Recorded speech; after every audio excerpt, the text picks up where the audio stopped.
تو ایک سبیل تو یہ ہے. اب اللہ اتنا سبیل کر رہا ہے, پالنے والے یہ سبیل ہے کیا جس پر تو اتنا زور دے رہا ہے؟ تو اللہ نے ایک مقام پہ فرمایا قل ما اسألکم علیہ من اجر الا شاء من یتخذ الی ربہ سبیلا. اے میرے حبیب ان سے کہہ دو کہ جو اجرت دینا چاہتا ہے وہ اپنے رب کی سبیل کو تھام لے. جو اجرت دینا چاہتا ہے وہ رب کی سبیل کو تھام لے. تو سبیل کیا ہے؟ اجر رسالت ہے. اجر رسالت کیا ہے؟ سبیل ہے. اور پھر ایک مقام پہ کہنا کہ اس سے ملتی جلتی آیت ہے قل لا اسألکم علیہ اجرا الا المودۃ فی القربى. اے میرے حبیب ان دنیا والوں کو بتا دو کہ تمہاری آج کی مودت کا نام بھی سبیل رکھا ہے. اب یہ سبیل کیا ہے؟ مودت. اہل بیت کی, آل محمد کی محبت کیا ہے؟ سبیل. آل محمد کی محبت ہے سبیل. اور سورہ فرقان میں پھر کہنے لگا, قیامت کے منظر کو بیان کر رہا ہے سورہ فرقان میں, یوم یعض الظالم علی یدیہ. اس دن ظالم اپنے ہاتھوں کو اپنے دانتوں سے کاٹے گا اور کیا کہے گا؟ یا لیتنی, کاش اتخذت مع رسول سبیلا, کاش میں نے دنیا میں رسول کے ساتھ سبیل کو بھی مانا ہوتا. پشیمان ہو کے کہے گا کہ کاش میں نے دنیا میں رسول کے ساتھ سبیل کو بھی مانا ہوتا. یا ویلتا لیتنی لم اتخذ فلانا خلیلا, اور کاش میں نے دنیا میں فلانے کو اپنا دوست نہ بنایا ہوتا. کاش میں نے فلانے کو اپنا دوست نہ بنایا ہوتا. اللہ نے لفظ آیت میں بھی فلان استعمال کیا, کسی کا نام نہیں لیا. یعنی آیت میں اللہ نے پرندہ بلینکس رکھ دیا. اب یہ قرآن کا پرندہ بلینکس ہے, پیپر کا پرندہ بلینکس نہیں کہ کسی کا بھی نام لکھ دیا جائے. اب یہ قرآن کا پرندہ بلینکس ہے. اب کیسے پتا چلے؟ بھائی سبیل کی بات ہو رہی تھی, ظالم کہے گا کاش میں نے رسول کے ساتھ سبیل کو بھی مانا ہوتا. اس کا مطلب جو سبیل کا دشمن نظر آئے اس کا نام آیت میں شامل کرتے چلے جانا. جو سبیل کا دشمن آئے اس کا نام آیت میں شامل ہو جائے گا. پھر اگلی آیت میں اللہ نے فرمایا, پہلی آیت میں کیا کہا؟ ظالم کہا.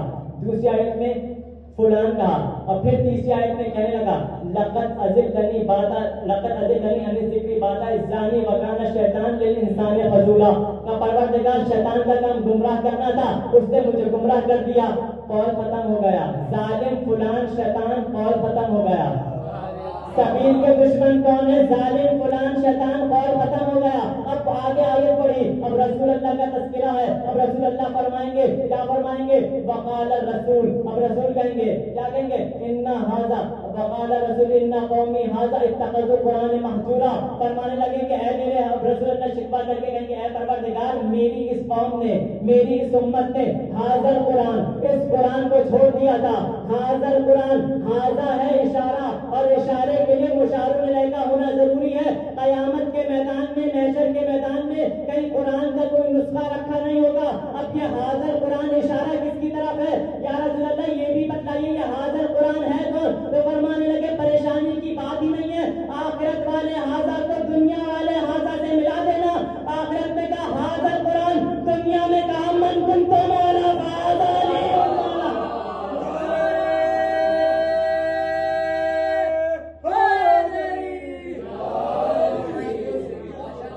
یہ سبیل کیا ہے؟ یہ سبیل ہے آل محمد کی مودت کا نام. سبیل کے جو دشمن ہیں قرآن نے بتا دیا قیامت میں کیسے آئیں گے. ابھی جو ایک سبیل کے بعد اب آل محمد کا تذکرہ شروع ہو رہا ہے. اور پھر جب آل محمد کا قصہ اللہ نے تمام کیا, پھر اللہ نے سبیل کا تذکرہ کیا. کیا فرمایا؟ انا ھذہ التذکرہ, ہم نے یہ تذکرہ کر دیا. پہلی سبیل اور دوسری سبیل کے درمیان واقعہ کیا ہے؟ واقعہ بڑا مشہور ہے سورہ طہر کا. حسنین علیل ہوئے, روزوں کی منت مان لی. کس نے منت مانی؟ بی بی سیدہ نے منت مانی کہ حسنین شفایاب ہوں گے, ہم روزے رکھیں گے. منت مان لی. یہ بھی ایک آل محمد پہ گھرانہ ہے, بڑا عجیب گھرانہ ہے کہ ان کو دنیا کے طبیبوں کی حاجت نہیں ہوتی. حسنین بیمار ہوئے, پنجتن کے روزوں نے شفا دی. نبی کی آنکھوں میں آشوب, علی کی آنکھوں میں آشوب چشم آیا, لعاب مصطفیٰ نے شفا دی.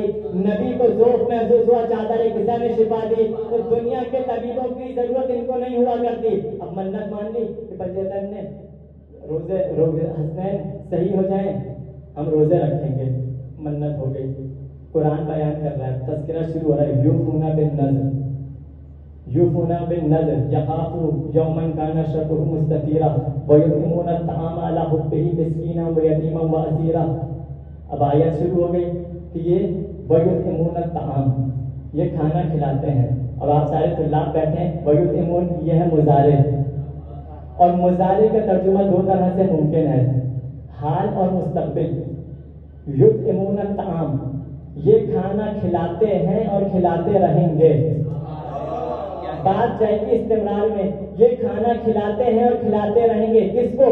وَيُطْعِمُونَ الطَّعَامَ عَلَىٰ حُبِّهِ مِسْكِینًا وَیتیمًا وَاسِیرًا، یہ تینوں کو کھلاتے ہیں اور کھلاتے رہیں گے، یہ تینوں کو کھلاتے ہیں اور کھلاتے رہیں گے۔ پھر آیت کیا ہے؟ لیکن انما نطعمکم لوجہ اللہ، وہ آگے کی آیت ہے۔ یہاں کا جو منظر ہے، پہلا دن آیا، پنجتن نے روزہ رکھا، افطار کا وقت قریب ہوا، صدا آ گئی کہ مسکین آیا ہوں۔ اب ہوا کیا؟ مولا علی نے اپنی روٹی آگے کر دی، علی کے چہرے کو دیکھا، بی بی سیدہ نے اپنی روٹی آگے رکھ دی، امام حسن نے آگے رکھ دی، امام حسین نے آگے رکھ دی۔ اب کنیز فضہ نے دیکھا کہ اب مالک نہیں کھا رہے تو میں کیوں کھاؤں، جناب فضہ نے بھی اپنی روٹی رکھ دی۔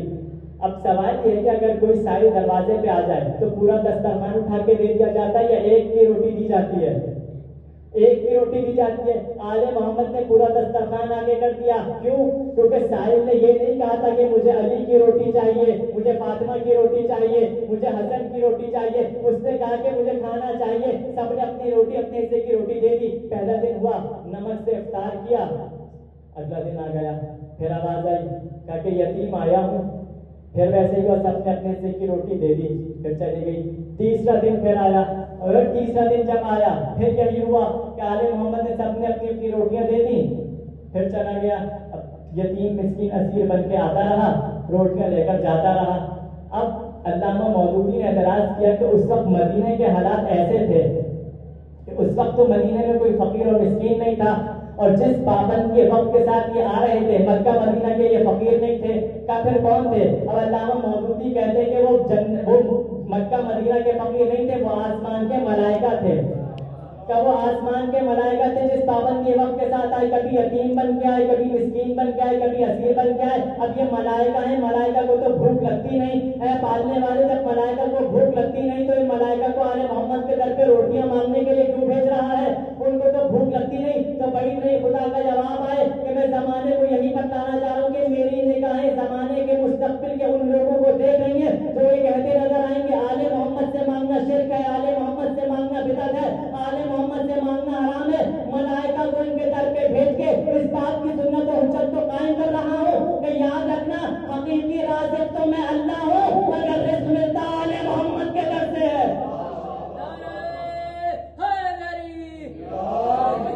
رزق ملتا ہے آل محمد کے در سے۔ اب جیسی روٹیاں جبرائیل لے کر جانے لگے، ایک مرتبہ شکریہ ادا کرنے لگے، شکریہ ادا کرنے لگے، جیسی شکریہ ادا کرنا شروع کیا، جناب مرزا نے کہا تو کون ہوتا ہے شکریہ ادا کرنے والا؟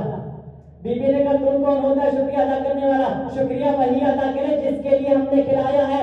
ادھر روٹیاں جبرائیل لے کر جانے لگے، ادھر اللہ نے آیتوں کو اتارنا شروع کر دیا، ادھر آل محمد کی شان میں آیتیں اترنا شروع ہو گئی۔ کیا فرمایا؟ جزاہم بما صبروا جنۃ وحریرا، اے آل محمد تمہاری روٹیوں کا بدلہ اللہ نے جنت سے توڑ دیا، تاکہ جنت کو تمہاری ملکیت میں دے دیا۔ اب جنت تمہاری ہے، جس کو چاہو داخل کرو، جس کو چاہو روک دو۔ اب بیوی نے کیا فرمایا تھا؟